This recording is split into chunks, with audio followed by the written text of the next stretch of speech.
Kyle McGarvey on the bottom, 46. Dallas Sullivan has the room to push here. 80 car shoving hard. There's the block.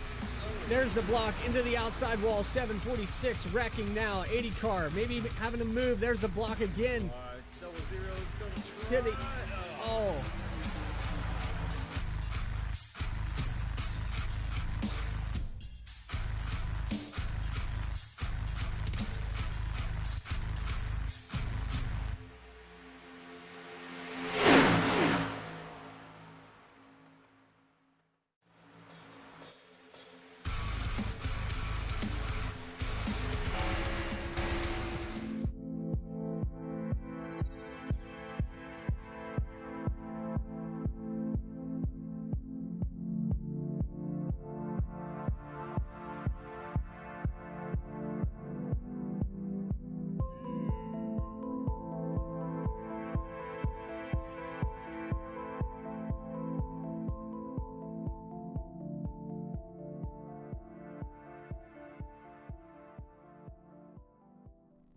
Sailor Tarot Magic is the spot to get a reading from Sally, an intuitive healer and tarot reader. Known as the Nurturing Reader at New Jersey Street Fairs, you can also check out our YouTube channel for lunar and astro readings, as well as our Instagram for live weekly readings. Her rates are affordable, and you will leave with a newfound perspective. Sally is now offering an introductory class on tarot cards and intuition, and is available for parties. Call or text 732-314-0777 to schedule your reading today.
We're live. BTDY. Dash and Clash at Daytona. 7:12.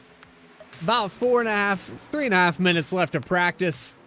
These drivers getting ready to line up. Random on pit road. They're going to get called out by track admins one at a time. Times will determine the starting lineup for the Clash in next week's race. Clash is going to be 25 laps after qualifying ends. We got open practice going on. I'm joined in the booth tonight by Eric Hutton. Eric, we got a lot of cars out here tonight. 25 cars on the grid. Shaping up to be better than Talladega last week.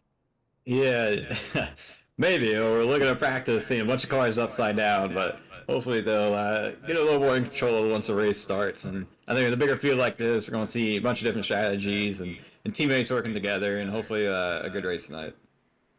We saw Dennis Steele pulling Austin Dillon and hit the catch fence earlier, and like you said, these guys just getting a little crazy. So this for a few pretty pennies. I know that there's a bonus payout for winning the Clash, and we'll call it the Clash for cash here at Daytona. A lot of these guys new to the league, and some old names, some guys that you might be familiar with. Alex Pelican, Anthony Pelican out here on the track. Jeremiah Vincent, Ostrowski's another name. Sommers, some guys that we've seen before. Then we've got Ferries and Faircloth, some new guys. Beverly, guys that we haven't seen lately. It's going to be interesting to see them all out on the track at one time. What is your play here? Do you sit back? It's only 25 laps, or do you just go for gold? Yeah, it's always tough. In my experience, whatever strategy I picked ended up being the wrong one. So, I think you gotta start out racing, and hopefully you have teammates that will help you, and kind of get a feel for the pack. And if you're not feeling it in 3 laps, and drop to the back. But Only 25 laps. Like you said, you got to be on top of things. You can't go to the back and wait too long, but also if you're in the front and you get caught in a wreck, you're going to be done. So many different camera angles being brought to you tonight by Simulators Anonymous.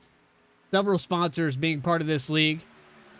We got a lot of names, a lot of people that do things behind the scenes. So we're going to hit the quick hiatus button here, go through one more commercial break, and then we're going to get your qualifying grid. About a minute left. Be right back.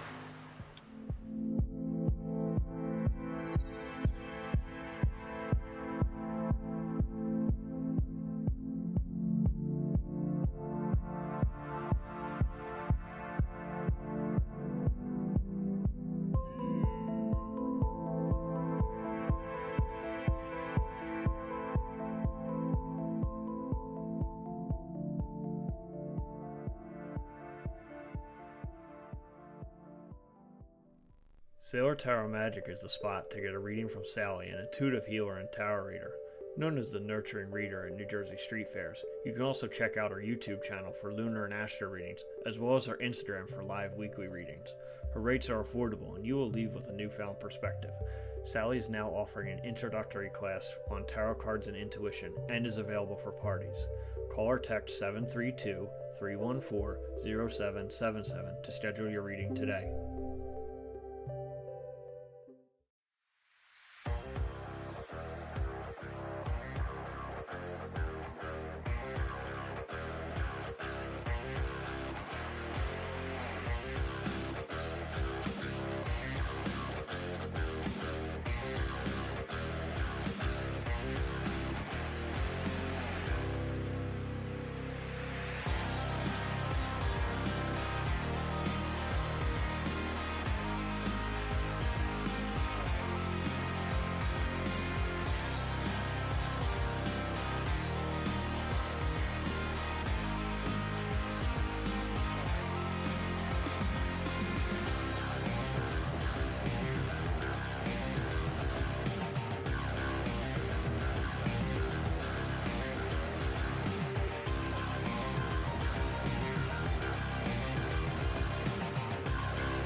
All right, we're setting up the grid right now as we speak, and it looks like we've got Tom McGarvey, a few other guys here on pit road, just sitting here waiting to be announced to go out on the track. So I think how this format's going to work, if I've read this correctly, these cars are going to sit in an open qualifier. We got an hour 28 in qualifying, and the heats will be announced by an admin when they're done with their times. That will dictate their starting order for the clash here. And then we're going to do our 25-lap shootout. So right now they're announcing some cars. Anthony Pelican's been announced. He's out there on pit road. We're taking the grid right now. I tell you what, doing stuff like this, man, it can be organized chaos. These guys know what they're doing. And hopefully we can get these guys gridded up and there's no issues. It's going to be confusing for us, though, Eric. Yeah, for sure. Not a whole lot to qualify. Just keep your head to the line and hopefully your lap's as fast as. So first heat, I think they're going to take a split. So half of 25 can't really do that. I think they're going to do, what, 15 cars in the first one? And then maybe 12 in the next? I'm not sure. I'm not sure how it works. Looking like it so far. Got one car backing up, 14 We've got car. 29 cars out there. It's going to be weird. This is a long pit road. I think based off grid order, they're going to run out single file here and pick their spots. Then they'll double up. Jeremiah, or it's a Hosea, actually, Vincent. Used to seeing a different Vincent out there. Some of these names I'll have to get used to. 3-car going out there right now. We're going to follow him out on the track. Real Tree Machine. Yeah, I raced Josiah here a lot in the past few years, and he usually puts up a pretty good qualifying lap, so it should be a good starting point to see what these guys are going to do. So that's pronounced Josiah? That's correct, yeah. Okay. I gave him some Spanish background there. Well, That J and H, but... he might have all of that in him. I don't know. So here we are, running with Josiah Vincent around Daytona, winding it up on the outside. Machine sounds pretty smooth. Sounds like they got it dialed in just right. 3-car getting ready to start his lap. Just hold it here high. It's first lap. Trying to get as much speed in it as he can. Not too much steering angle. Want to keep the momentum up. Try to keep that splitter floating on the track. That's the main thing with these setups, and I'm not sure, is it a fixed setup in this league? Yeah, it is. Yeah, fixed setups, man. Everybody on the same playing field. You got to hope that that car's dialed in just right. It can react poorly. These B cars do work pretty well, though, especially in tandem. We watched them at Talladega. They were able to push each other pretty well. But we had some rogue taps there in the turns, and it doesn't take long in 195 miles per hour to get really upset. Yeah, that's for sure. We're going to see him cut down at a tribal right here. Coming to the time lap. So this one's for the money. Hold it to the line, right? That's right. I want to see corner exit if he drifts up at all. Sometimes there's a little speed in it, drifting up. Corner exit. I know last week, I think car that we followed along held it down. Yeah, he kind of came up right there. Another car coming out on the track. Might be the 44 car. I'm not sure on that name yet. See if we can get a shot of him here in just a moment. There's the gopher cam. Looking really good. He's got about a foot, though, to that line. Off that line. Let's see if we can get that car that's out there on the track right now. Nope. We got nothing. All right, we're going to figure this out. We might have to cycle through because my timing and scoring right now, we've got a 50.75 for the 3-car. Next car around the track will pop up as soon as he crosses the line. This is where my timing and scoring is not beneficial. If we had a relative we could put up on the track, maybe I could figure out which car's out there. Let's try cycling this way. Robert Gilmore heading out right now. We got Thomas Brindle out there as well in the 34 in the Cheetos machine. He's putting down a lap. Robert Gilmore coming out in the 40 car. So I That's think a fine looking 34 machine. on his first lap, is that right? And then Gilmore is coming to on his warm-up lap, I believe. Okay. Hey, we're just here, guys. We're just trying to keep up with what's going on the track. You know, it's one lap at a time. 34, Thomas Brindle starting his hot lap here all the way to the bottom of the track now. Very interesting the way they're doing this open qualifying. I like it. This is very neat. Yeah, I like how they keep the cars going pretty quick back and forth. So we should be able to just focus on the guys' time, or the competitive lap, the second lap. Yeah, this is real life qualifying. It's not like the iRacing sim would do where everybody's just on their own track alone. We get to see these guys go out here one at a time, and that's kind of neat. It's different, and I like the way they're formatting this. Yeah, see, a 34 car is holding it to the line a little bit closer in Josiah, so we'll have to see if he sees any gains from that, or well, he just kind of touched the apron right there, but... I have actually found a little bug, and I don't know if anyone will exploit it, but you can actually go below the yellow line here at Daytona on your final lap and cut that apron and shave a couple tenths. Kind of frowned upon. I know some leagues have banned that, and they've talked about it, but other leagues, if they're not paying attention to your qualifying, you're out there by yourself, they're not going to see it, right? So any edge you can get, take it. Yeah, we see Thomas Brindle about a tenth off Josiah, so maybe holding it to the line wasn't that beneficial for him. Maybe clipping that apron knocked a tenth off of it. He's a 1.11, so about a tenth of a second exactly off of Josiah. I apologize. That's going to be a new one. That's going to be a tough one for me. I'll be right there with you with some of these. So Robert Gilmore out there on the track. He's about a 16th of a 10th of a second off. Really close. Really close. He's floating that line like the 3 car did, though. Let's see what he's got. Yeah, he really opened it up right there on exit. We'll have to see what works best. He is running a much higher line than the rest of these cars. That time, another 0.02 of a second off.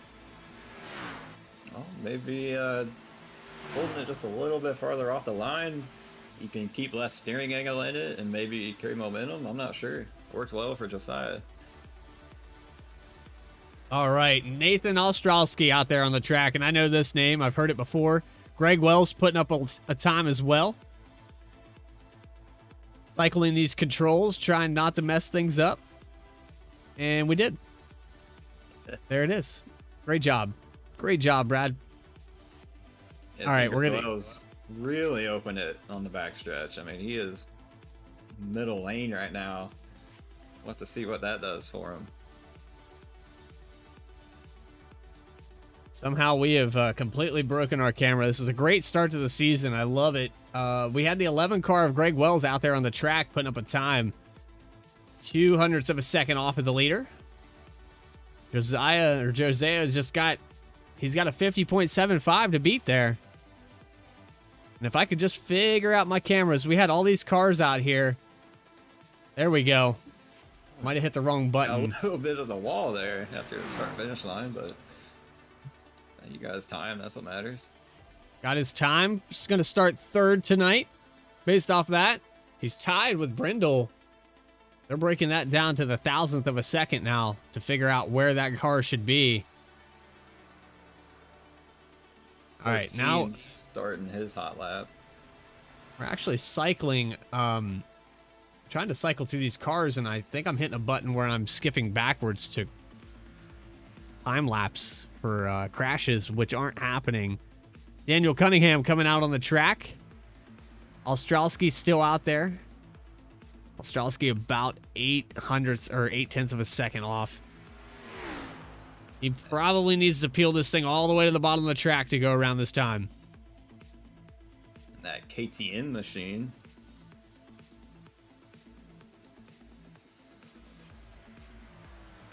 Hey, he held it pretty tight there. See what it is this time around. Across the line. Wow. 0.06 of a second off the leader. Barely missed it. Don't know where he could have found 0.06 of a second around this place. Yeah, I mean, that's what I'm always asking anytime I qualify on these tracks. I'll be a 10th off, and it seemed like I did the same thing the leader did, but there's a secret to it. I just don't know what it is. We had a car pull off the track and go back to pit road, and I'm trying to locate that car. Anthony Pelican coming out on the track now, but we had a car maybe missed the announcement, went out too early. Here's Kyle Payne. You can see him coming around pretty. Jameson machine. That's pretty clean driving for having Jameson on the hood. Yeah, we see him. He's up the line just a little bit, like Josiah was. He crosses the line. 8:30.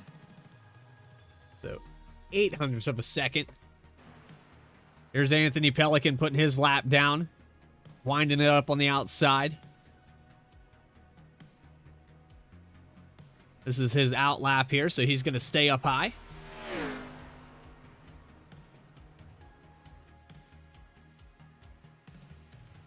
I see you, Michael, in the chat. I hear you're what? I think he's setting me up for something there.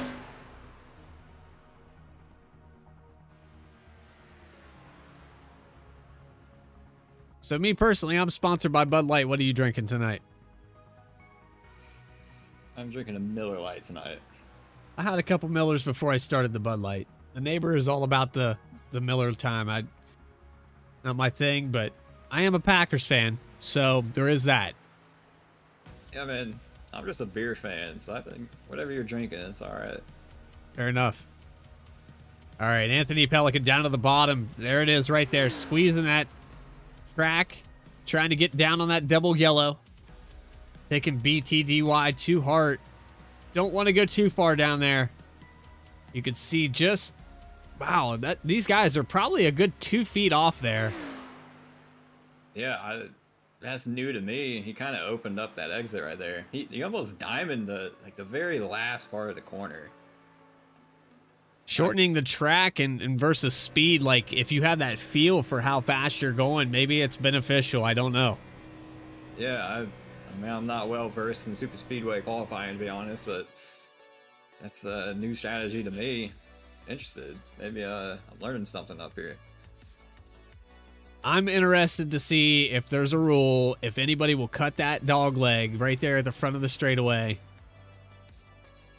Oh. I've seen some guys do it. He did clip it after, but there's the time right there. Anthony Pelican tying the leader with a 50.75, down to the thousandth of a second, taking the pole for the 98 car. Wow. Yeah, man. Right. Apparently that's the strategy. It's new to me. Yep. We've been around the iRacing. I've been around for about 10 years now. Started in early 2013. And like you said, man, it just doesn't... it goes against our instincts to see these guys running a couple feet away from the yellow. Yeah, but I guess this is my excuse for when I qualify at 15th at every super speedway race I do. That's what happens when you sit behind a desk, Eric. You forget the weight of a gun that's loaded and one that isn't. Yeah, I guess. Maybe it's a drinking. Dennis Steele out there on the track getting ready to start his hot lap. 28 Coca-Cola machine. We saw him hit the catch fence earlier in practice before the broadcast started. He Austin Dillon the hell out of that thing. That is all right. Can make it to qualifying. They had a backup car on the trailer, and he's good to go.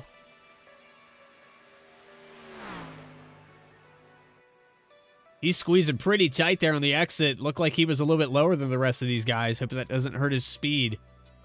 Yeah, it looks more like a traditional lap. I would say it's just kind of traditional to what I've been taught, and that's to say that he's kind of drifting up now, but... Well, that Ford Mustang has got crowd control built into it. But it's keeping it away from the grandstands. Here it comes down to the line. And there's his lap. Dennis Steele going to start 4th position currently. 0.07 of a second off of the leader. So good run for him. Top 5 so far. Let's cycle back through, see if we can find another car. There's Timmy Emmanuel coming around for his lap now. Looks like this is the hot lap for him. He's almost They're gonna get a cycling. little draft here. Yeah, he's getting pretty close. I'd be yelling at that car and say, hey man, just wait up a little bit. I think the admins will pull that 28 car of Dennis Steele off the track. 39 car backing it down. Looks like he's slowing down on the backstretch.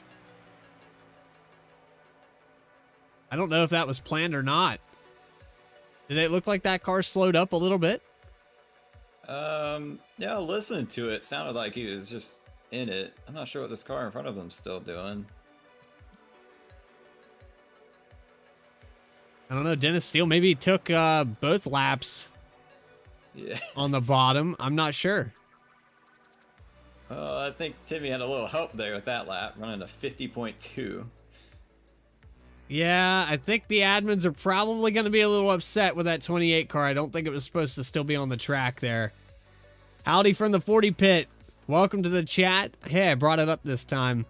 Last week, I know we had some audio issues. That's why we run test streams. That's why we do a little mock-up to make sure things are correct. So many variables can happen here. There's Brett Somers out on the track. Robert Gilmore put up a lap, and I think that was the car that peeled off the track. So some of these guys, I think what they're having him do is pull down on the backstretch on the exit of 2 to get it off the track. I think Dennis Steele maybe forgot and stayed out there for another hard lap. I don't know. I'm not sure. Yeah. Either way, I don't think Timmy's complaining. Nope. Timmy Emmanuel with a 50.27. Nick Gardner out there on the track now. There's the 77 putting down his lap. Cycle back. There's Nick Gardner in the 16. I like that paint scheme. Yeah, it's a good-looking car. Sommer's about 0.4 of a second off. About almost 5. There's the 16 car, though, all the way up on the outside. Wow, that's a neat-looking paint scheme. I think that's Celsius on the hood there. Holding it pretty tight here on this line. He's going to open it up on exit. Really open it up. Almost to the wall. And I think we're going to see a little corner cutting like you were talking about. Hey, it is good to see some BTDY back in action. We're going to bring you live flag-to-flag coverage. Make sure everybody in the chat hits that subscribe button. You guys don't want to miss a single race. And some of you guys sitting down there on pit road right now. I go by the alias of Bo. That's my stream name on Twitch. And I probably need to change my nickname in the Discord. But Bradley Cooper, joined by Eric Hutton. And we're going to bring you every single race all the way through the season. Alexander Pelican in the 31 car going out now for his qualifying run. Very tight battle there from second back to 4th. Those guys separated by 0.03 of a second. Really good lap by Nick Gardner. Not sure if that apron cut gained him 0.3 or what have you, but something definitely worked for him. We'll have to see if more cars follow and take that apron. There he is. This is his first lap, running in on the outside, dialed in on the hood of that machine. I know some of these dialed in guys, if you've been part of the previous broadcasts. A lot of names. We watched Anthony Pelican battling it out there at the end of Dialed In's Racing League. Great championship going to the 36 V-Speed machine. But here we are. Alexander Pelican. BTDY. And I tell you what, you can hear the speed behind that thing. I think he's got it wound up. I think he's going to go up there and take a lap. Yeah, he's holding it really high. You want to get as high as you can, but man, it just ruins your day if you touch the wall in your first lap. There he is, hugging the bottom now. Coming around 1.26 seconds, so he really wound that thing up. Some of these guys were only like 6 or 7 tenths off. He was way up there. Now he's squeezing that bottom line. Very, very steady through the corner. Tight out of the exit of 2. Man, that backstretch looks empty when there's no cars floating down it. Here he comes. He's going to cut the entrance of 3. And very tight to the bottom. Very smooth. Here he comes off of turn 4.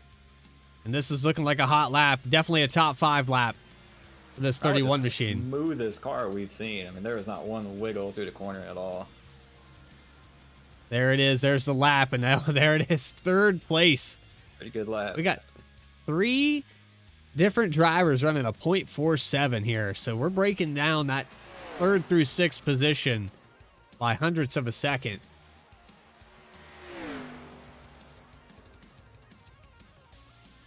V-Speed new season. I'm excited. Are you guys excited out there in the chat? I'm pumped. I can't wait to get through what is sure to be a great year. BTDY, great group of people, massive league. We're here at Daytona. Clash for cash, dash clash. Can we coin a phrase here? Well, What do we?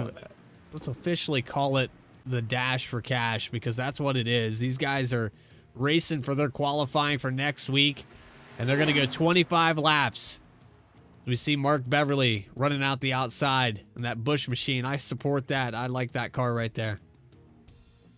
Yeah, I'm right there with you. Pulling her down tight to the line, coming to that fast lap here. It's going to be hard to be as steady as that 31 car was, but we'll see what he's got. Nick Gardner really trimmed it off, though. He's the closest one, and like we said, Timmy Emmanuel might have got a little bit of help there in that qualifying run. Little gray area there by the admins. I'm not sure if they're going to dock any time on that. We'll see. We'll see what happens. But right now, 33 Beverly on his hot lap, down to the bottom. He's hugging the line on the backstretch, and now he's really pinching it. Little float, like you said, the entry of turns, man. Sometimes it just doesn't want to turn down in there. Yeah, he was really on that line, the backstretch. I don't think we've seen that so far. Still holding it straight, right on that line. We'll see what this lap is. A little trim there, and the 33 putting up third position, knocking down Alex Pelican. Another .47. So we've got 4 different cars now running identical times. That must be all she wrote here. This weather change, it's going to be interesting to see. We have variable weather on for qualifying, so you see Justin Carey going around now in the 21 car. You know, these adaptive weather physics and adaptive track physics really threw a loop into the iRacing spectrum, the new tire model included. It could be as simple as a 2-degree drop.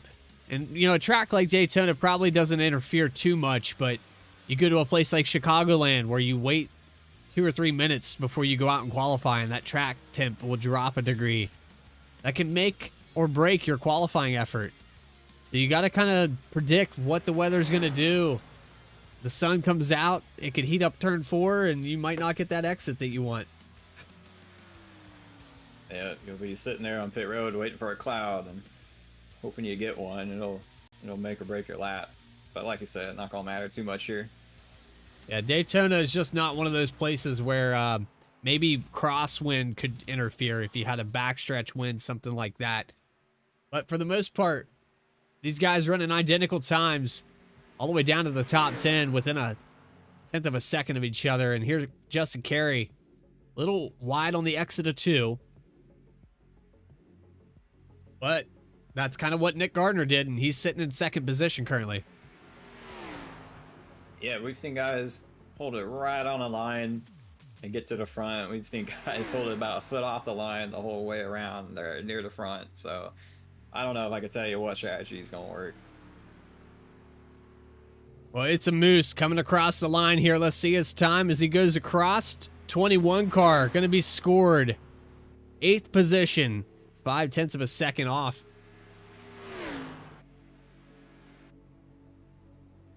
Kyle McGarvey. This guy last week edged out the 00 on the inside across the line at Talladega. We know this guy can get around these super speedways. Let's see what the 42 car's got. Holding it a little bit lower through his first lap, as we've seen some guys. Might just be a little margin of safety thing. Don't want to scrape that wall. Yeah, aerodynamics are very important, and he's running a Toyota, so that thing looks pretty sharp. Let's see what the 42's got. He's going to come across for his second lap. Guarantee he's going to hug that bottom line. Go on board with him quickly here. From his perspective, he's close as hell to that wall, but from our perspective, he's got 2 feet of leeway. It's hard to judge that sometimes. Yeah, it definitely can be, especially when you're top of 3 wide, trying to pay attention to everything that's going on to you. It's real easy to scrape the wall a little bit.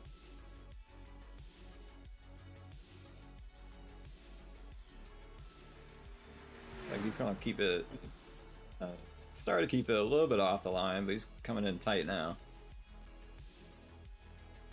I'll float up just a little bit out of corner exit. Let's hold it straight down this long back stretch and before you head into 3. Looking pretty solid here into 3, but man, that's a little high. I think that's a little too high. I don't know. Yeah. It's going to be tough to see. It's like he enters high and maybe cuts down a little bit, but then widens back out this little bit, corner exit.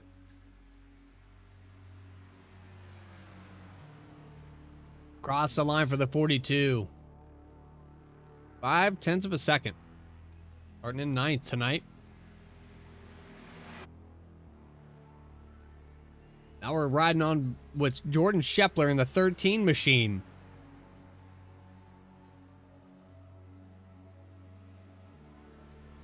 Take it away, Eric. I just got my food here. I got some cheesy garlic bread and some ravioli. I think I'm going to just indulge in that for a minute and we'll run down qualifying. Looking at this 13 car, say if he's actually got 396 cubic inches under there, he's going to be putting up a fast lap. I think it's a little bit bigger than what they run now, but on his first laps, cutting it down on his first lap, so we'll see.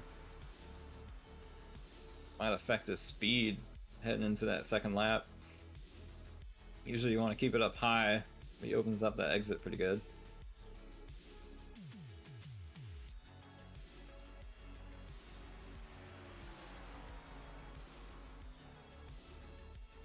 It's going to really take this wide to entry.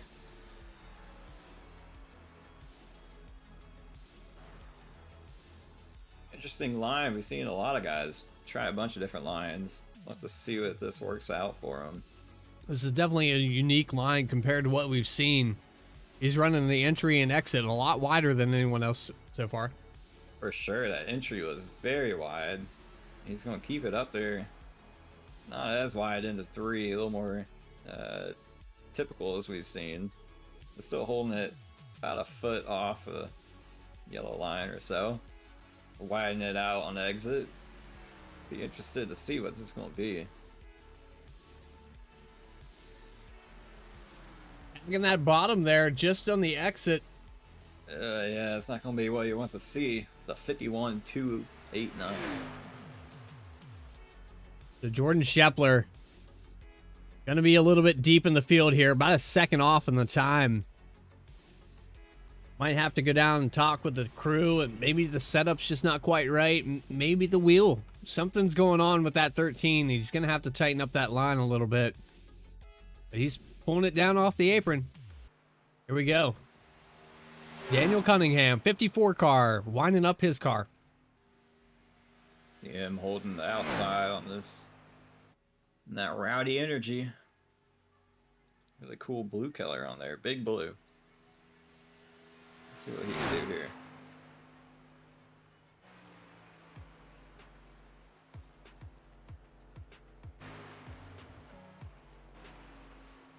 Holding it up a lot higher than what we saw in the previous car. It's a little more typical, and it'll give him a better run down here starting his second lap.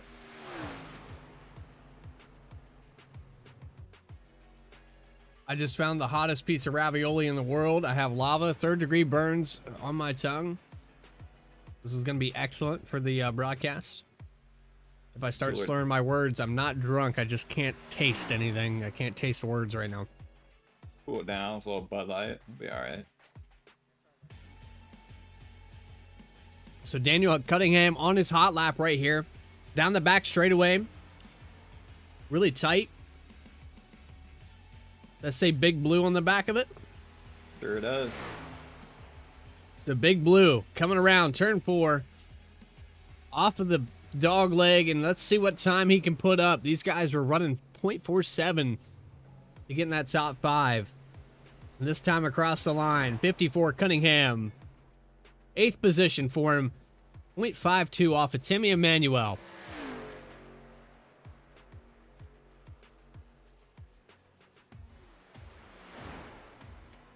Pretty decent lap there, starting about mid-pack. It's taste the rainbow, not taste the lava. Got it. You know, honestly, not a Skittles fan. I prefer M&M's. Some peanut M&M's? Yeah, I'll have to leave those for you. Not a fan? Not the biggest fan. What about some peanut butter? No? You know. Wow. That lava, it got to me, though. It got to me, chat. Let's cycle through these cars. Let's get up here. We got some cars gridding. Got Lyle Sofridge out here. There we go. Good looking paint. Dirt. Is that Joe Dirt on the hood of that car? Sure looks like it. That's Joe Dirt. All right, I'm rooting for this guy. 70 car coming around on his wind-up lap. Now he's going out bottom of the track. He's holding her pretty wide for a second lap here. Cut it down now. We got a fight for crispy M&Ms in the chat currently. I don't know if I agree. The pretzels and M&Ms, they're all right. I'm not saying they're bad.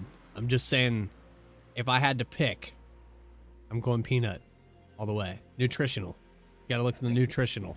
I think he has to go traditional M&Ms, right? Just good old normal plain M&Ms. Yeah, I mean, there's no replacement for cocaine, but There you go. 50.81 for Lyle. hey, it's not a war crime the first time. So Lyle Sulfridge, just outside of that top 10. He's going to pull her down. Joe Dirt, arcing it down on the bottom. It's getting tighter and tighter. Oh, brakes are working great on that machine. Look at that go. I think someone's pedaled it and calibrate. Jeremiah Vincent, there's a name I know. Yeti machine out there on the track in his warm-up lap. Long-time teammate of mine. And my paint guy. Looking good in that Yeti car. I've never been able to figure out the chrome paints with the overlays. I want to figure that out. I used to do a lot of paints and then they introduced that. I always end up with a matte black car. The whole thing. A matte car. I can't figure out the overlay to get chrome numbers and chrome decals. It's above my pay grade. Yep, you and me both. And that's why I got a paint guy out here. Well, the paint guy running a little wide there in one. Yeah, he flowed up just a little bit. Let's see if he cuts it down on the exit. Maybe a little bit.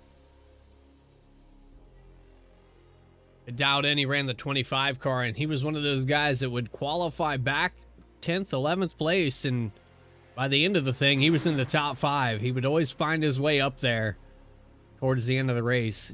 Very sneaky. He's a sleeper, and he's quick at it. Yeah, definitely. He's very, lets the race come to him. Doesn't take more than he can get, and he's usually there clean at the end.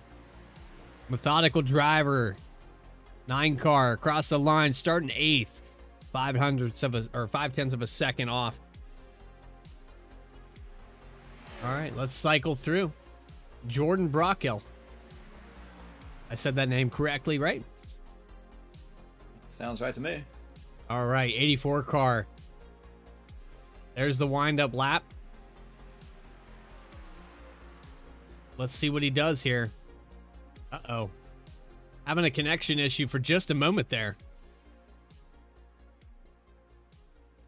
Hopefully we can get that cleaned up. This is definitely not a place you want to have any kind of connection issue. These guys getting bumper to bumper, side by side.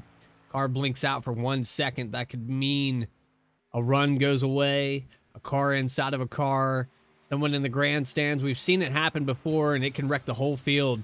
iRacing does a pretty good job with cars with drivers with bad connections. You know, the internet will hiccup every now and then. We call it mechanical failure, but just don't want that to happen. Here he comes down to the bottom of the track. Yeah, if you have just a small connection issue here, I can promise you nobody in this field is going to push you. You'll be getting driven right by. Yeah, it's hard enough to find a partner when you have no teammates, or maybe you're just not used to the guys you're working with, and you start blinking around a lot. You're going to find yourself in the middle, floating to the back of the field. Sure, we're seeing real tight in this yellow. I drifted up. It's drifting up a little bit towards exit. Or towards entry, rather.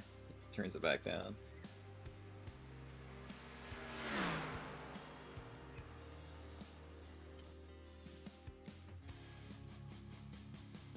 really tight back to the line out of turn 4. See what this does for him. We called that the bubble. We called that the bubble when you get that net code. All right, Dennis Faircloth. Seen this guy's name a lot in general chat here. I won't say exactly why, but I think they related him to Chastain. Here he goes, 80 car on the outside, getting his Geico machine wound up. A lot of Toyotas out here tonight. I'm actually surprised to see that. There was a big fight with Toyota joining NASCAR, and now we see a lot of them out there on the track. I'm getting word that Timmy's lap will not count. So, look like officially. Nick Gardner. Yeah, okay. Officially. All right. So, officially on the pole, Nick Gardner. Timmy's lap did have a little bit of help, and the admins went back and saw the 28 not peeling off the track. I'm sure a lot of guys on pit road were protesting what was happening there. For sure. All right, Dennis Faircloth starting his hot lap here. All the way to the bottom. A little bit of a diamond there on the apex. Double diamond on the exit. You know, I've never seen so many lines for super speedway qualifying, but sit up here and you'll see every one of them. Yep, I've seen many guys running the bottom and not getting that lap, and we saw Nick floating about 2 feet up above the line, enough for a pole. Now Faircloth, we call him Bear Claw in the chat apparently. Here he comes across the line. Double diamond. Let's see what this apex looks like. 7. 80 car, 7th position. 0.48 off of the leader. Officially 0.04 off of the leader. Timmy Emmanuel lap not counting. There's the car right there that we want to look at. Cody Atkins, another guy that was really solid at Talladega. Had a heck of a drive. He was up towards the front for the majority of the race. Just couldn't find the partner when he needed it. Yeah, these guys are about him a whole bunch up there, being real aggressive, making good moves, putting it in any line he needs to be. I bet you he'll be up there again tonight. very aggressive driver, and you think these guys will settle down tonight? We talked about the pre-race 25 laps. When these guys get out there, it's kind of going to be a go and show. You can't hold back. I think 25 laps is when you start making your moves in a normal race. So position yourself in the right way. I'm gonna have to agree with you. I was coming in tonight thinking it's not gonna be as aggressive with no fast repairs, but like you said, I think 25 laps, you got to be up front. We're gonna see that aggression again.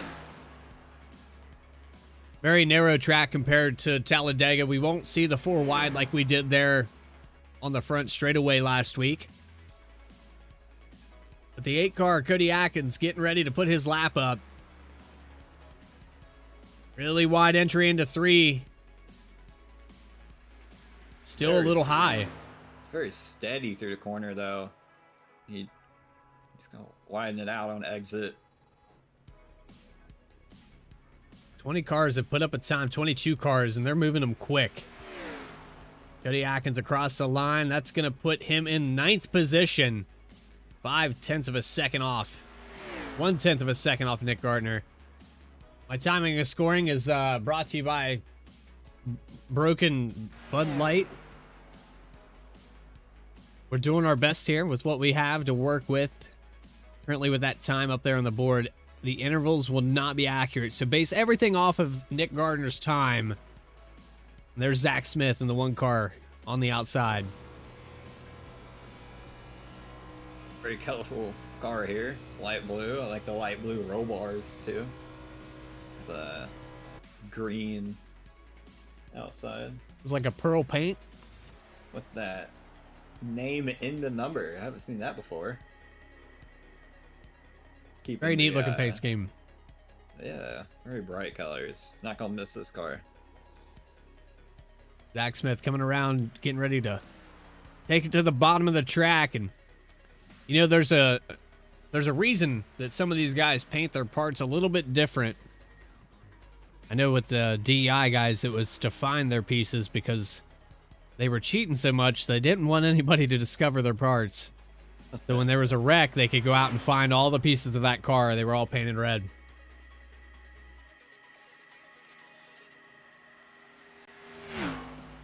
From top to bottom. Really threw that up on that exit.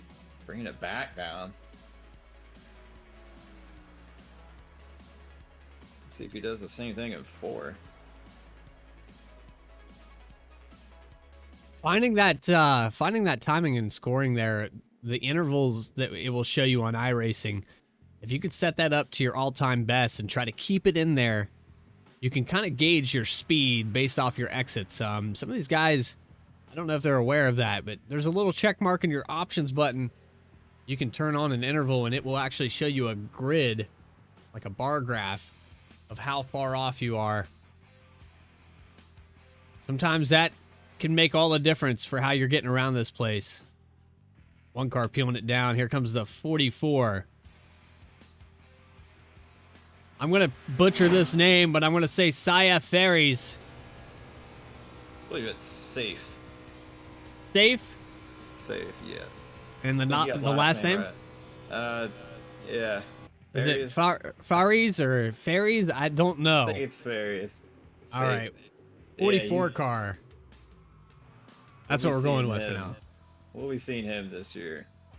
Very good, aggressive driver, and should be running up front this season. With a sponsor like Red Bull, you better be aggressive. Here he comes to the bottom of the track, coming through the tri-oval. Very tight window here. He's looking tighter than a lot of these guys have around this place so far. Yeah, he's right on that line. And again, it's kind of what I've been taught, or what I've learned as a, I keep saying traditional line, but obviously we've seen a handful of ways work tonight, so we'll have to see what this does for him. I think Dennis Faircloth might have been slightly insulted. It's not me, Dennis. It's general chat. You should go read the Discord. I just report. And the 44 car across the line. Let's see what he's got. Third position.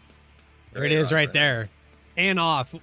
So based off of what we've seen, it seems like still, to this day, running tight around that yellow, maybe a foot off of it, will get you the time you want. You know, for a track where I would argue qualifying is least important, there sure are a whole bunch of ways you can go about it. I think with 25 laps, it might be important to be up front. If we go green all the way through, you know these guys are going to be 3 lanes wide up in that top 5. Yeah, that's a fair point. They'll definitely be making their way. If they make it 3 wide, then you're not going to be getting up there, up front. Not a lot of room to make it 4 wide at this track. You pretty much got to put faith in the guy in front of you to get you around and clear these boys. But here we go. Moving on through. Dallas Sullivan, 46 car out there. Band-Aid machine. We saw that car need a lot of Band-Aids last week.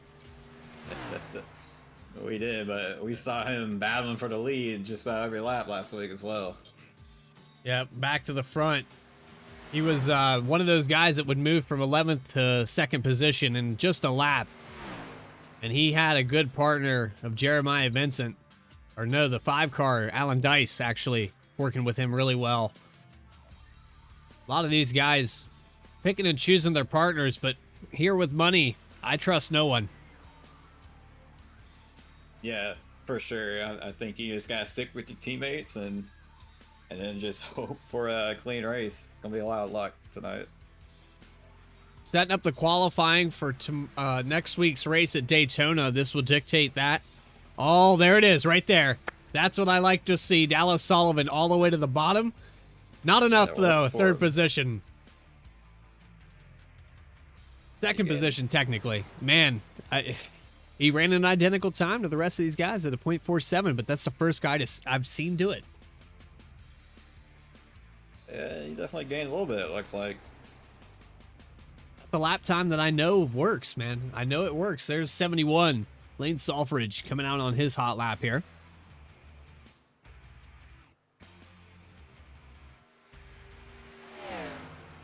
Got the second whiskey car out here in that Maker's Mark car.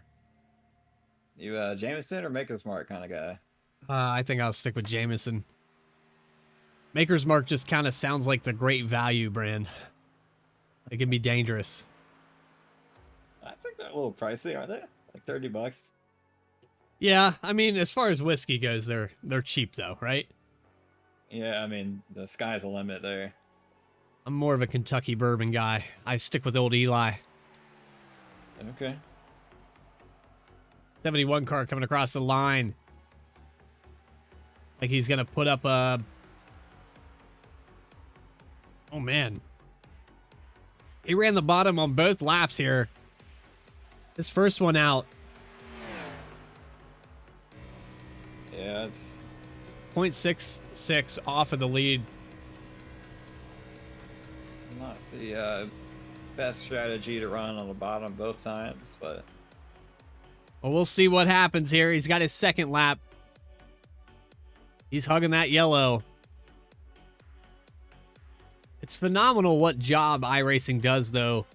The angles of everything. Oh, he's actually pulling it down pit road. I thought he was coming out for one more. So it was... I was a little confused there. Did he one and done it, or was that a second lap? I couldn't tell. Couldn't tell either, but here we go. Michael Newman. There's a guy that was starting on the pole last week. Had a tough break getting around Talladega. I think he got caught up in every accident that happened that night. He's out on his warm-up lap. I tell you what, this 12 car's got the potential to win this thing. He's just got to find the right partner and not get caught up in other people's catastrophe.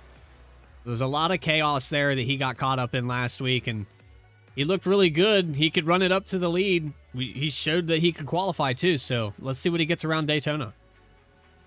Sure, it's a good-looking paint on that car too. Really like the colors splattered down in there. Green and blue and purple go so well together. That lime green looking really sharp on that 12 car. Can you tell I still have a mouthful of ravioli?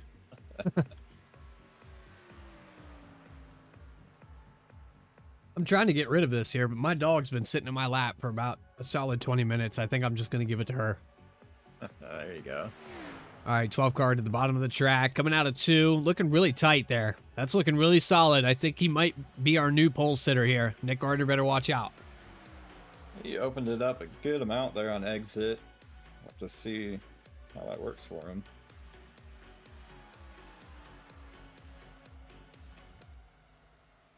Diving down to the bottom in 3. A little bit edge there on the high side, but still about a foot there on the apron. Tightening it down on the exit. Now a wide exit. I don't know what he's going to do here. Let's see if he does it. There it is. These guys know it, and he's a little bit sideways across the line. Oh, man. They're trying to squeeze out every 10th of a second they can. But the 12 car going to start 18th. Yeah, I was with you. I think that was going to be a little bit faster than an 8-1. We could bring the weather up. I don't know what it was comparative, but maybe we have a crosswind now on the backstretch. The qualifying's been going for about an hour now.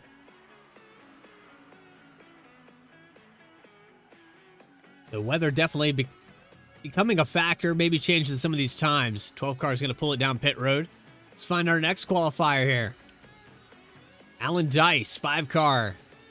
There's a good partner to have at these super speedways. Let's take a hot lap with him on board.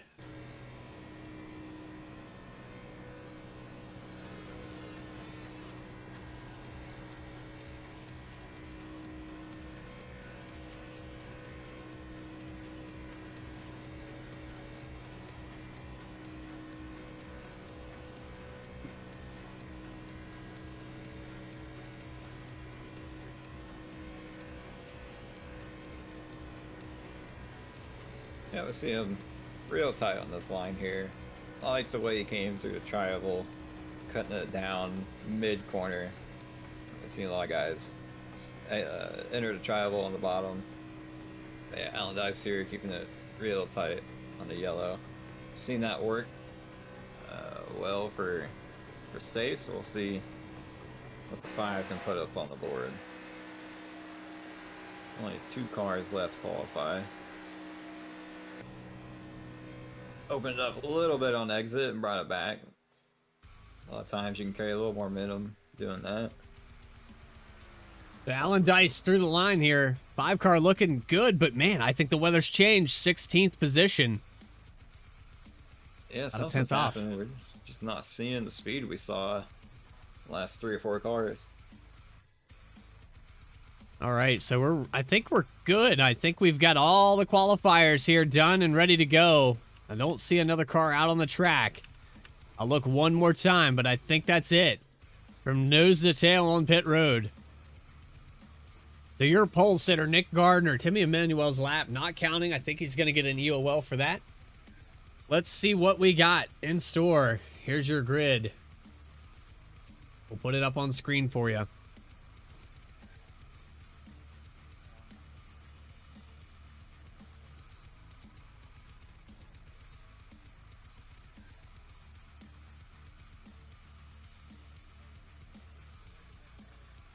All right, as soon as it decides to load.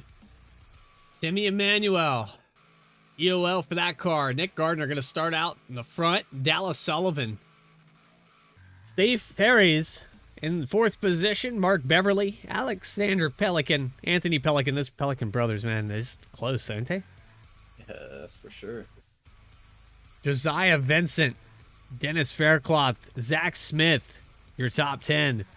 Brett Sommers, Cody Atkins, Jeremiah Vincent, Daniel Cunningham, Justin Carey, Alan Dice, Kevin McGarvey, Nathan Ostrowski, Michael Newman, and Lyle Sulfridge, bringing out the top 20.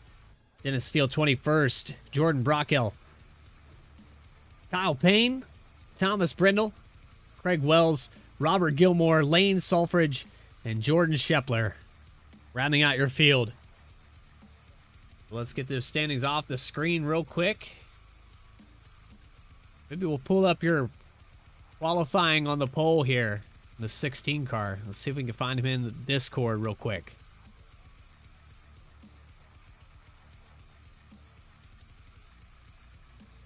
He's actually behind the pit wall. We can see his pit stall. We passed it through here. Let's find that 16 car and pull him in.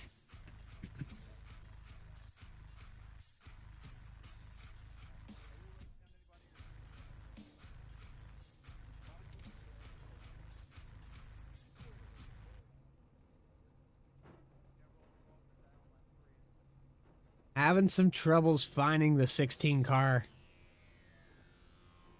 Do you see him anywhere? I do not. All right, let's see if we can find Nick Gardner on Discord.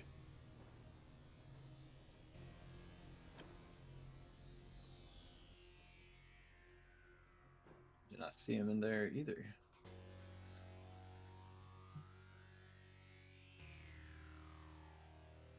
All right. Well, we'll keep you posted on that interview. See what we got. As far as drivers go, we got Dallas Sullivan right here.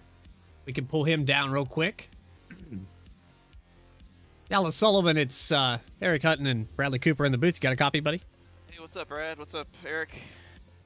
We were going to interview Nick Gardner, but you're sitting just outside the pole here, and we're going to pull your car up real quick. 46 machine seems like it's pretty dialed in. You excited? Yeah, man, we got a couple coats of clear coat on it, made it nice and slick. Kind of used a little bit of the gray area on my fast lap.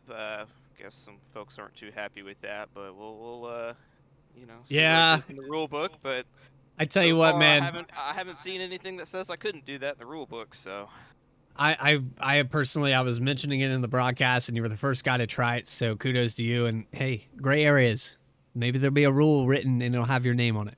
yeah, it might just be my fault. All right, man. Well, good run, good show out there. We'll see what you have in store for us. All right.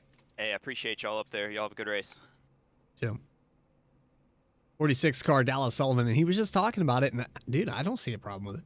I mean, hey, it's not a rule. iRacing, It's not a rule. iRacing doesn't penalize you for it. Those other guys had the opportunity to do it. So, hey, try it by all means. Tough you're sitting third because of it, so definitely benefited him. Well, I tell you what, we're gonna bring you flag to flag here for this clash. We know this pace car is gonna go out here. These guys, I don't know if they're gonna do a heat or how they're gonna do this, but we're gonna have 30 cars out there on the track for 25 laps. 1 lap to green here. Pace car is getting ready to go out. Your pole sitter, 16 car, Nick Gardner. Down in racing room, driver's lounge. Not seeing him, but I will look again. There he is, right there. Moving him down. Broadcasting channel. Nick Gardner, you got a copy? Yeah, man. What's up, Nick? I didn't see you there for a second, so what's going on, man? You got that pole. You even had some guys cutting that apron, and still you were able to pull off a .44 off of Timmy Emmanuel, so technically you had a 50.6. How'd it go, man? Yeah, man. Pretty good. I actually tested the qualifying deal a little bit, and it kind of worked out for me. So I kind of knew where I needed to be. I did not know that, well, there wasn't a rule, but there was a lot of discussion if it should or shouldn't have been. But honestly, if we're being honest, I feel like, honestly, if I didn't cut it, I feel like I still would have got it. So. Well, 10-4 on that, man. I mentioned that just before, and you're about to go green, so I'll try to make this quick, but you did a hell of a job, and you got it up there on the pole, so you know what? Maybe there'll be a rule named after you guys after this goes. Maybe. Hopefully they'll call it the Gardner rule, maybe, so maybe I'll get lucky with that. All right, man. Well, good luck out there. Take her to the green. Appreciate it, man. Thank you. 16, Nick Gardner. Eric, man, we've seen these guys a little unorthodox, but hey, you know what? They're on the pole, and we're going for money. You got to find that edge. It's just qualifying. We're already breaking the rules, so I love it. Race 1, lap 1. Break some rules. Why not? Pace car's getting ready to pull off, getting ready to go green. BTDY, Clash for Cash, Clash of Daytona. Nick Gardner's going to lead him onto the green here. Coming to that restart zone. Leader has control. We were watching all night. If that second car in the row is going to get a good jump like the 33 did right there, coming to the cross start finish line. It's gonna go, oh, we threw a yellow huge crash back there in 27th position.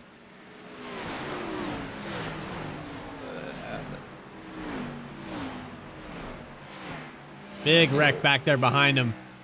11 car parked and out of the car on pit road. All right, let's go back and take a look at what just happened there.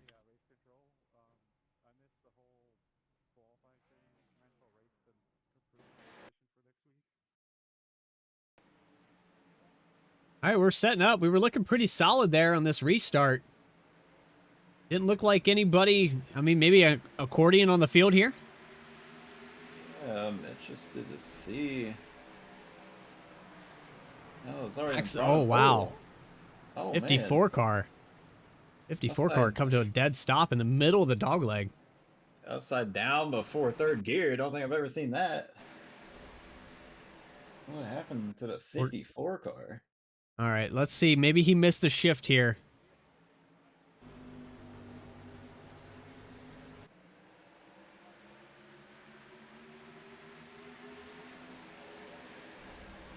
Oh, Oh, did he get engine. first gear? I think he 1-2-1. He did a money shift there. Oh, man. Blew the engine clean out of it, ripped the transmission, came to a dead stop right in the dog leg. I think you can see the smoke before he started turning, so it lose to an engine. That's just, oh man, you hate it. You hate it for the 11 car. I got in that too. Anybody else? It's not what you want to do. All right, so we're recapping what just happened. I believe a money shift by the 54. Daniel Cunningham blew the engine, took him out of the clash. Unfortunately, the 11 car also involved in that. 2 other cars involved in that. Barely scathed by. I believe the 14 Ostrowski maybe clipped that, but man, close. I've been there. We've all made that mistake. If you've been on iRacing for more than a year, you've made that mistake. Yeah, it's just something you never want to do, and Daytona's not a track where you're really trying to bang gears, and it's just unfortunate. Just this small mistake, and he's done for tonight. All right, so we went about 200 feet there before a yellow. Caution number 1, 3 out of 25. Nick Gardner still up front there. We've got 3 cars on pit road. Car a lap down. Michael Newman electing to pit here. I gotta say, I've been on iRacing for a decent amount, but it's gotta be my first second gear flip I think I've ever seen. Just not good timing. He had a lot of cars behind him. You start pretty much essentially a brick wall once you blow that engine up. It's not moving anymore, and I think that just caught everyone off guard. They're ready to go. They've been racing around here for qualifying. They're just ready to go out there and get up to the front. Unfortunately, not going to work out tonight for the 54.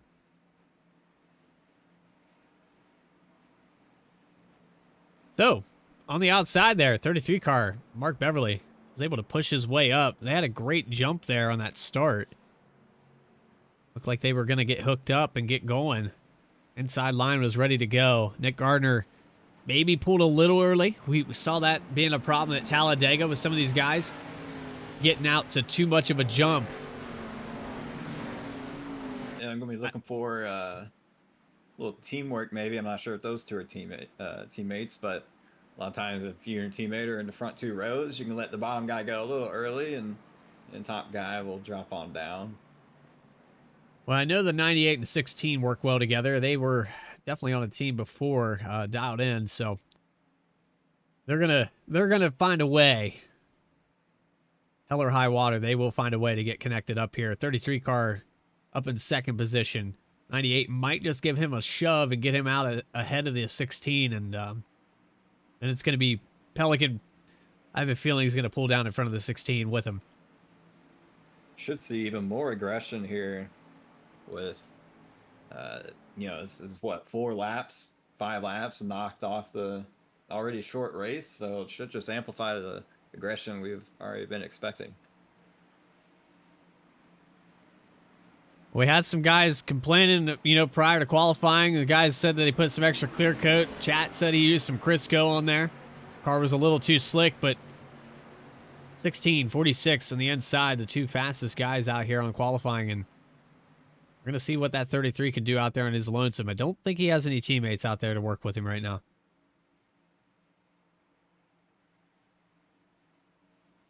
Pace car's getting ready to pull off. Lights are out on it. This restart zone might be part of the factor. These guys jumping a little bit too far out might be interfering with what they got going on. Can't count it down. Green flag, green flag. Man, Definitely. 46 did not get going on that. Left a big gap behind the 16. 33 tried to come down in front of him there on the entrance and didn't quite have him cleared. 16's got a hell of a jump, though. I don't know if this is going to benefit Nick Gardner. As you see the 33 coming up, Mark Beverly, 46, Dallas Sullivan starting to get a run. Almost looked like 46 looked at a high side, but he's going to stick behind the 16. They'll make it work. Get a decent run here for the bottom line coming down the backstretch.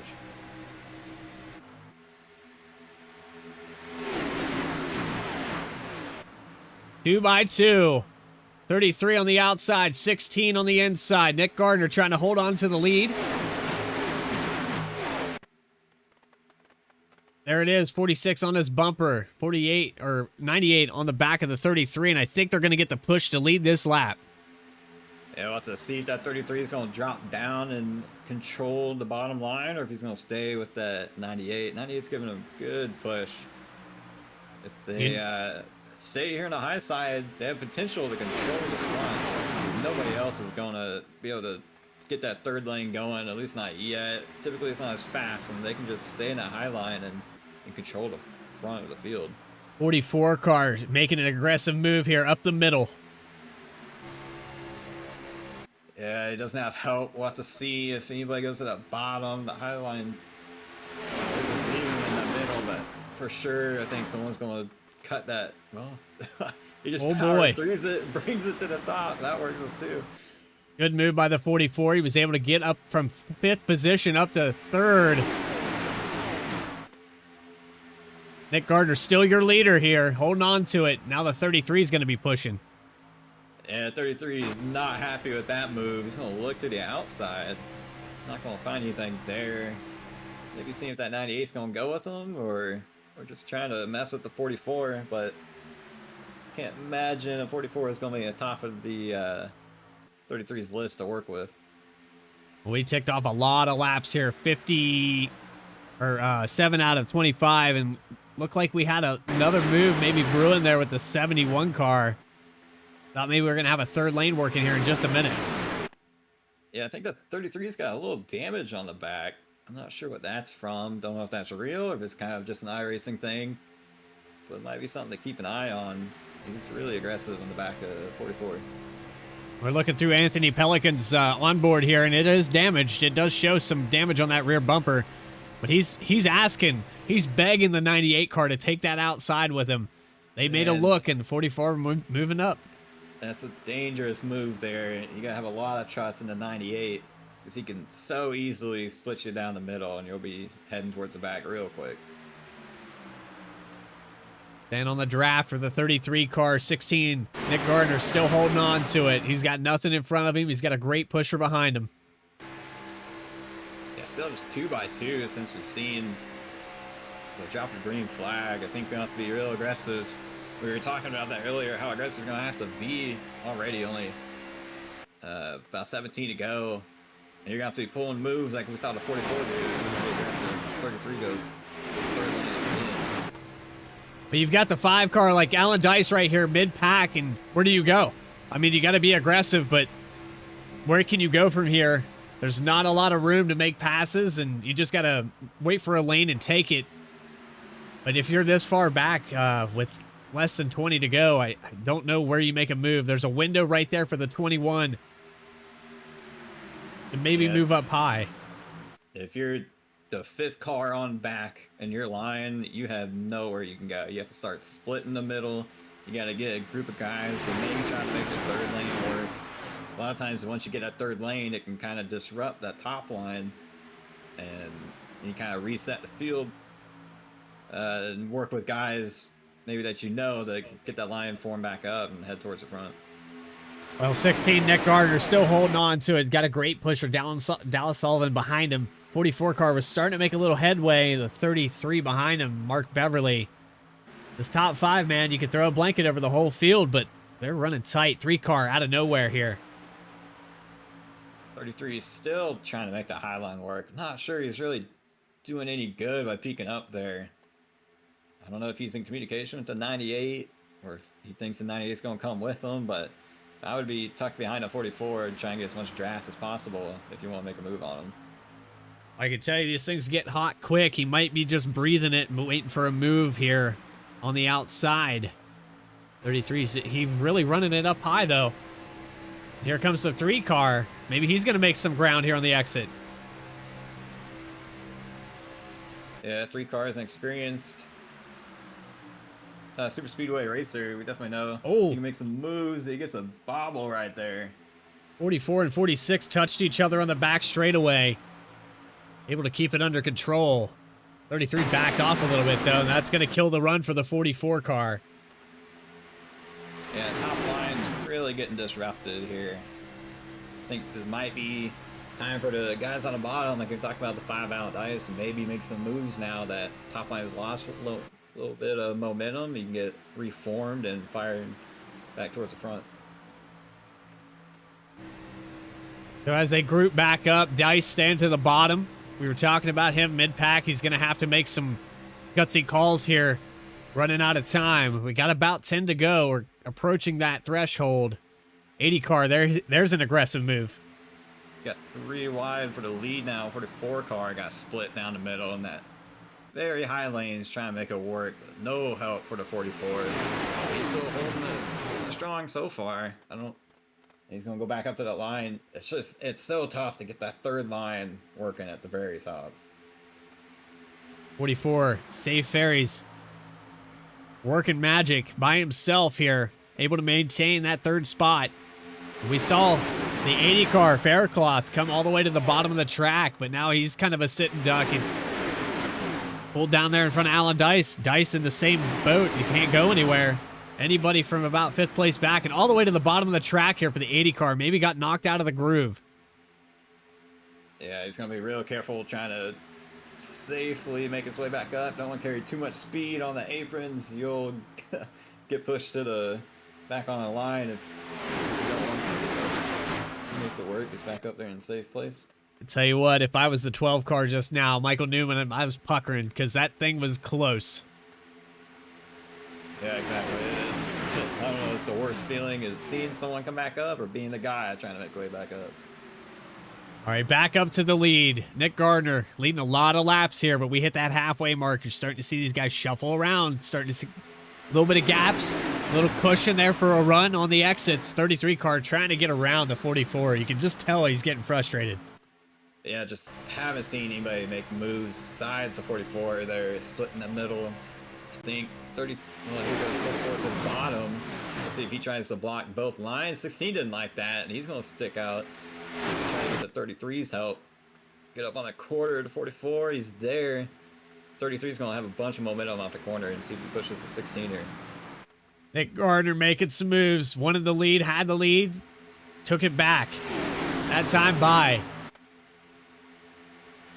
He's clear. He can go to any lane he wants. He drops back down to the bottom. I think he's going to trap 44. He's going to split the middle again, try to get the lead back. Well, that's what Mark Beverly wanted. He wanted that 44 car out of the way. He wants to get up there and take that lead spot. 98. Anthony Pelican on the bumper now.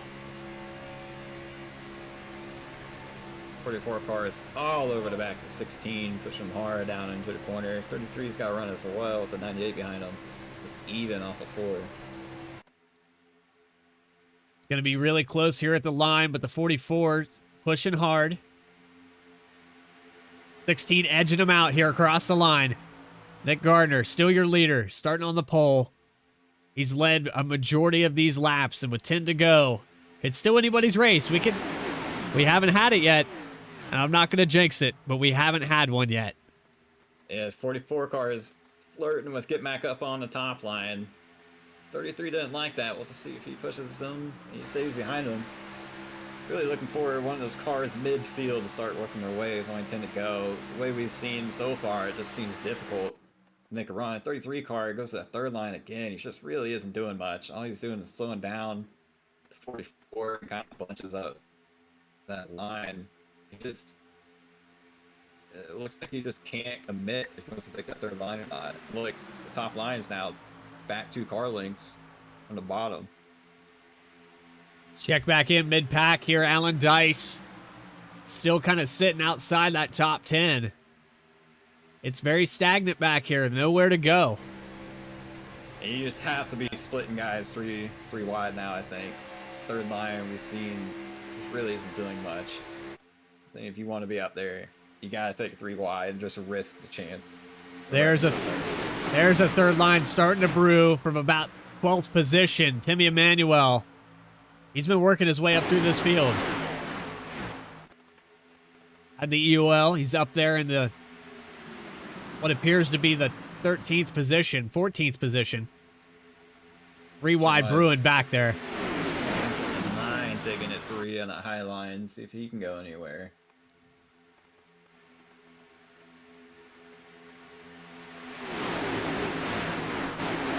This looks really difficult to make. It's about 4 cars, maybe 5, in that very high line. They just can't make it happen.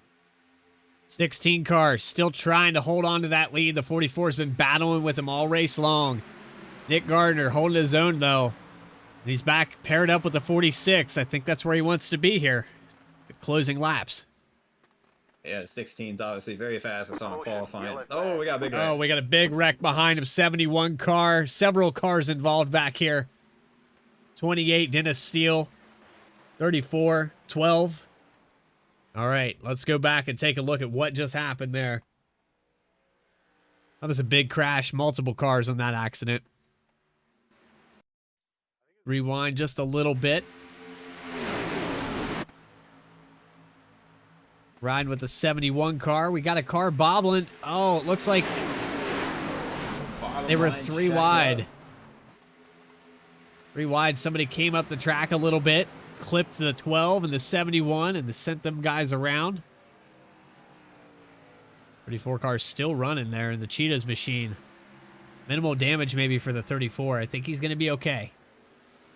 Yeah, not a whole lot of cars torn up in that. I think mid-pack wreck like that, you'd see a little bit more, but good job everybody getting around it. Can't quite tell what that car is behind Ostrowski here. We're going to take a look and see is on board because he locked it way up here. Can't quite tell the number on that car. Looks like the 95. Yeah, 95. Jeremy Clapper, Newell. So let's go back one more time and ride on board with the 95 car.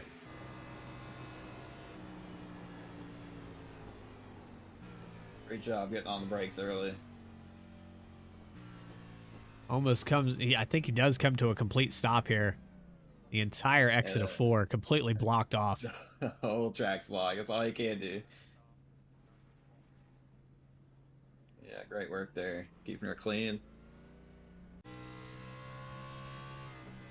So just interested to see. It looks like the bottom line, they got a checkup and it sent one of the cars up the track. And this kind of chain reaction caused that wreck. All right, so we're going to have a green-white checker, or I think we got enough laps. We do have green-white checkers turned on for this, correct? I believe so, yeah. So we do have an extension here. We do have overtime, but 6 laps to go. I think we're going to take the green with about 2 to go.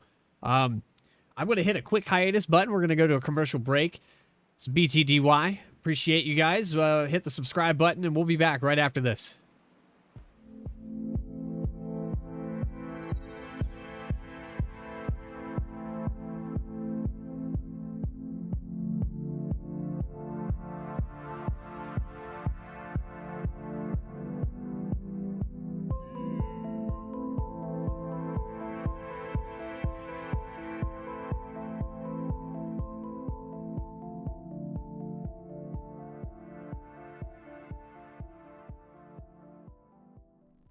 Sailor Tarot Magic is the spot to get a reading from Sally, an intuitive healer and tarot reader. Known as the nurturing reader at New Jersey street fairs, you can also check out our YouTube channel for lunar and astro readings, as well as our Instagram for live weekly readings. Her rates are affordable, and you will leave with a newfound perspective. Sally is now offering an introductory class on tarot cards and intuition, and is available for parties. Call or text 732-314-0777 to schedule your reading today.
All right, we're back live. 1 lap to green. Nick Gardner, your leader. Dallas Sullivan on the outside. Say Ferries in 3rd. 4th position, Josiah. Vincent. And 5th position, Mark Beverly. A lot of guys hungry for this win here. We're going to take the green. We're going to see a lot of chaos.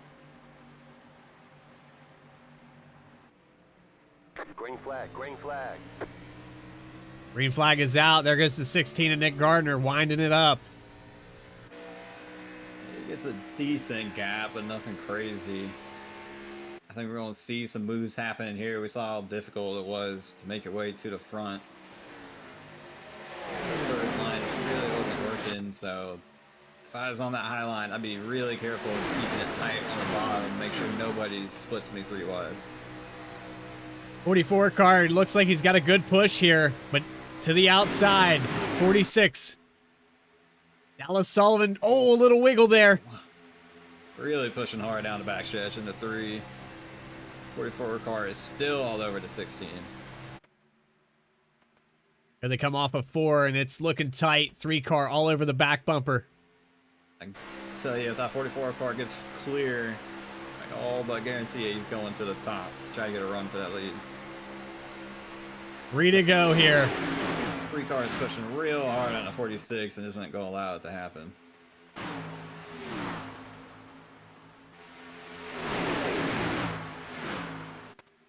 So there's 2 wide here. Maybe someone's trying to get that third line going, but it's not.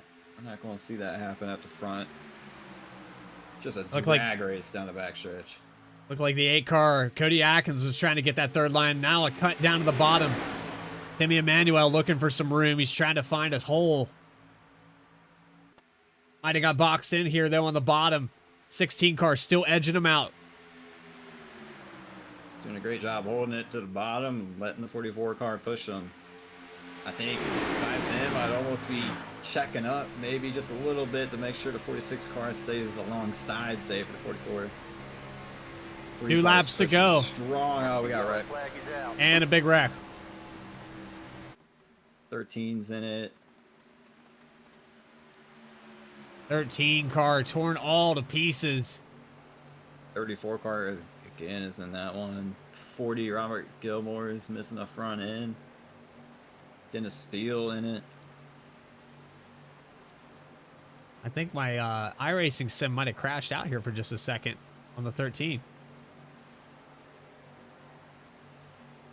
All right, let's see if we can get this back up and going. I think something quit working here for just a second. All right, give me 1 moment, chat. I'll be back right in a second.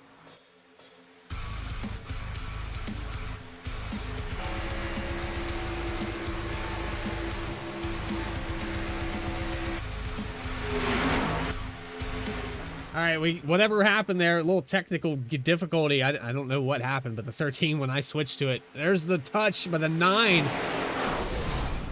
Wow. Oh, Big crash. 9's upside down. The 9 car was the first one to wiggle there. Let's rewind that one more time.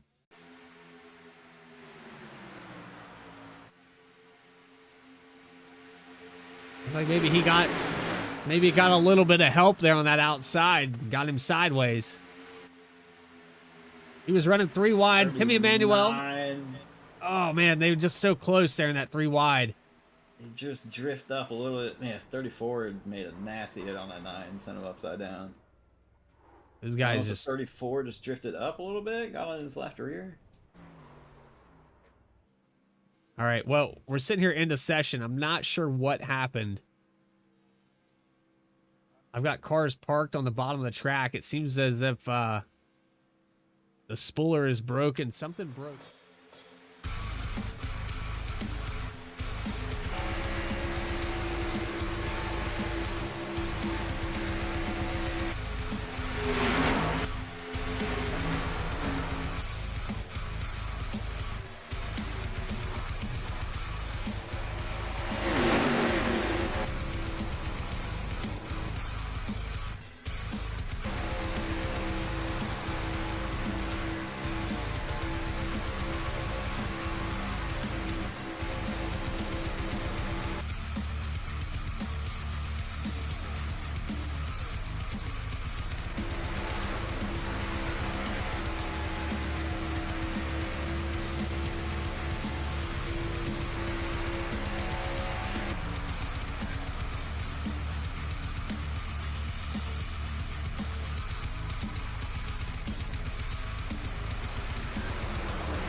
Kyle McGarvey on the bottom. 46.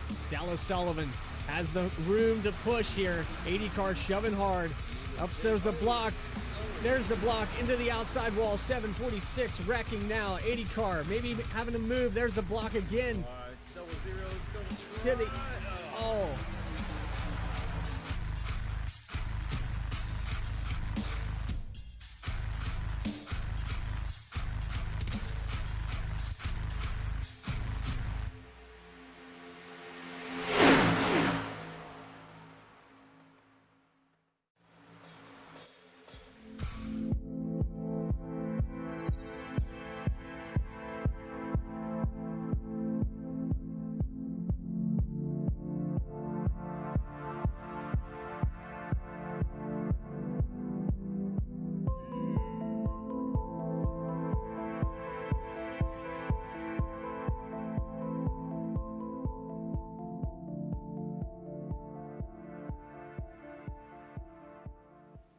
All right, I think we're back live. I think we're good to go. Things are just acting a little strange here for just a moment, but let's get back up front. Join your leader. Something weird happened. Trading Paints is loading cars, so I don't know what happened. Sorry, I want to apologize for that little technical glitch, chat. I did not predict that to happen. So here we are. Back green, or back under yellow, back on the track. Nick Gardner, 1 lap to green. Green, white, checkered. Joined in the booth by Eric Hutton. And Hutton, we've seen a lot of wrecks here with about less than 10 laps to go. Yeah, for sure. I would be honest, I was expecting a few more, but man, at 44 and that 3 are pushing so good. It's going to be tough for anybody else to get up there to the front. Trying to get that third line to work. We've seen a couple takers, but no momentum to get them up there. Band-Aid machine, Celsius machine, side by side, and there's the green. 46 did not get the best of lead starts there. It's coming out of 44 and 16 to jump out front. Does the 44 jump up to the 46 and try to take the lead? I thought he was. Not yet. The Highline just has no momentum. Aggressive move by the 77, jumping it down to the bottom, trying to find a lane to work with. All the way to the outside, Anthony Pelican. Oh, we got cars getting turned. 21. 77. No yellow. Still green. No caution. I think they're going to run it out here. 16 can take the white flag here. Single file up front. 3 is going to make a move up in front of the 46. The 33 is going to take it 2. The 44 takes it. Everyone leaves the 16. Big wreck. That's not going to make it. They made it across the line. It's still green. 16 car, 3 wide. 46, 8. Wrecking back there. 4 cars here for the win. 3's got a big push. That took out the bottom half of the top 10. So we got 4 cars here looking to make their moves. 3 car, 44 blocking there. 44 made a big block. Back to the inside. 16 out of touch there just for a second. 33 up in the wall. 3 car getting touched. 44's got to pick which one he's going to help. Oh no, big wreck. Oh no. Big wreck. 33 all the way to the bottom. 33's going to get it. The 33 got it. 33 pulling it off. Mark Beverly thought he was out of it there at the line. He got tagged just coming into turn 3. 16 car end over end. And there's your winner. Oh, man. Let's go back and watch that finish. We're going to have to go back 1 lap because these guys were all over the place. There's a lot going on that lap.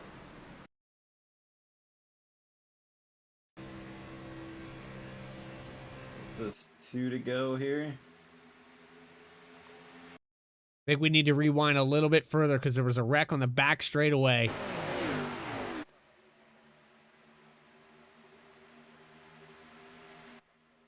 Yeah, the 1 car gets squirrely there in 98. I don't know if that had anything to do with that bottom wreck or not.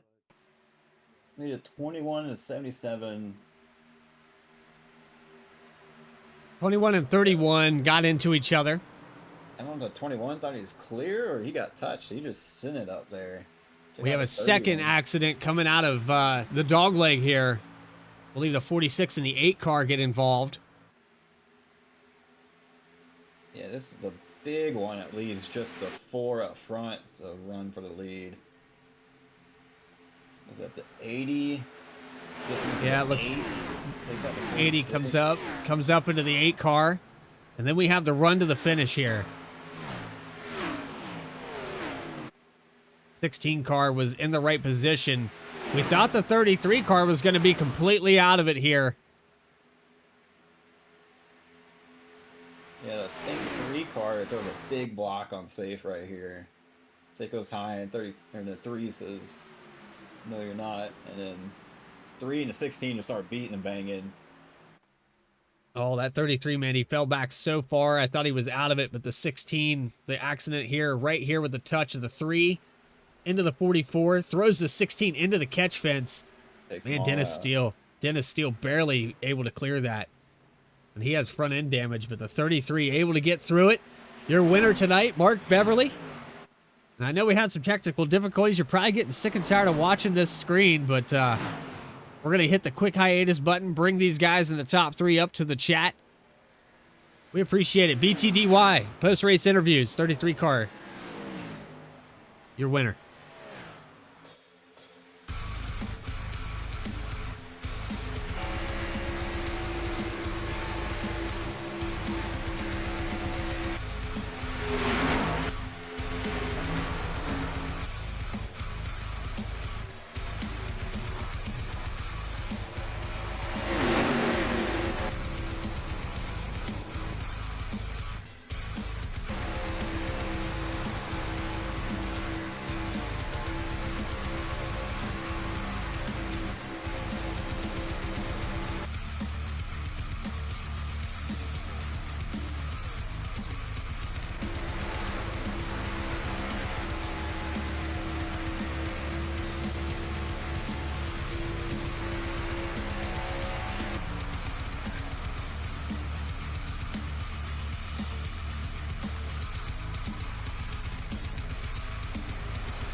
McGarvey on the bottom, 46. Dallas Sullivan has the room to push here. 80 car shoving hard.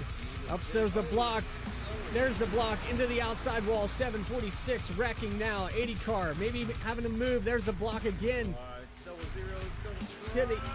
Oh.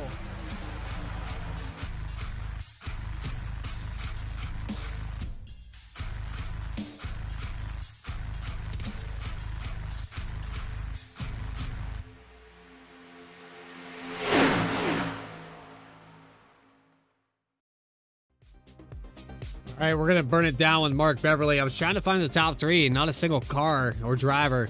Dennis Steele and Nathan Ostrowski. Couldn't find the top 3 in the Discord. Well, here we are. We got the drone camera. We're going to burn it down with the 33 car.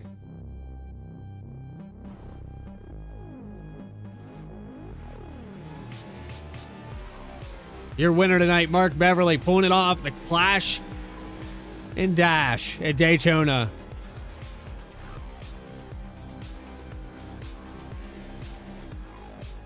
What a finish tonight.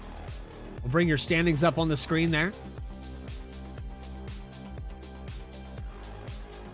There's your field, your finishing order. Mark Beverly going to win this thing tonight. Ohio boy. Yeah, we saw Dennis Steele there get involved in an earlier accident, losing that front end, and then avoiding the ones when it counted to come home second. Great finish for Dennis Steele. And, you know, the guys like the 33, the 28, even the 14, we thought the race was over with that big wreck, and they're able to turn it around. Unfortunate for Nick Gardner tonight, hitting the catch fence. Thought he was going to win it. He led a lot of laps starting on the pole, but there it is. Your top 10 all the way down to Zach Smith. So this will be the qualifying order for next week's race. These guys in the Clash, we're looking forward to getting a little extra payout, and Mark Beverly going to go home with the winnings. Nick Gardner, unfortunately, finishing in 18th position. So, we went through the field. We had a great race tonight.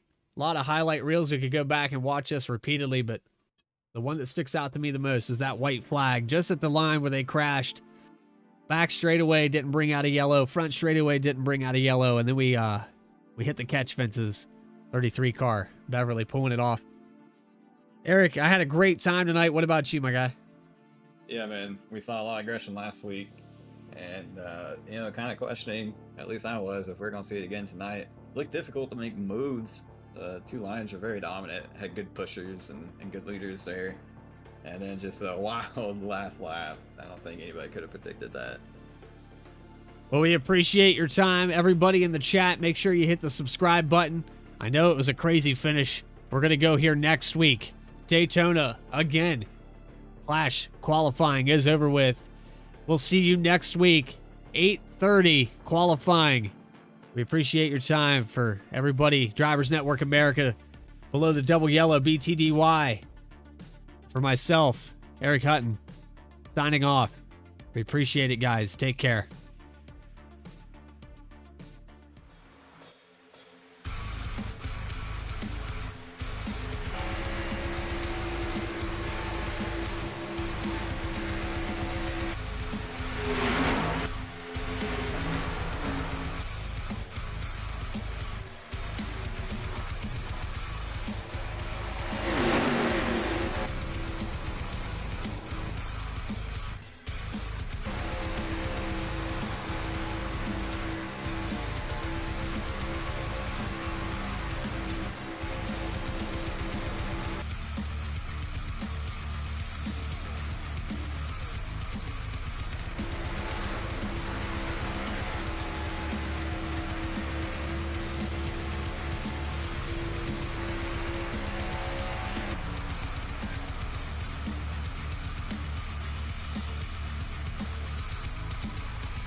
Kyle McGarvey on the bottom, 46. Dallas Sullivan has the room to push here. 80 car shoving hard. There's the block. There's the block into the outside wall. 746 wrecking now. 80 car maybe having to move. There's the block again. Double zero is going to Oh.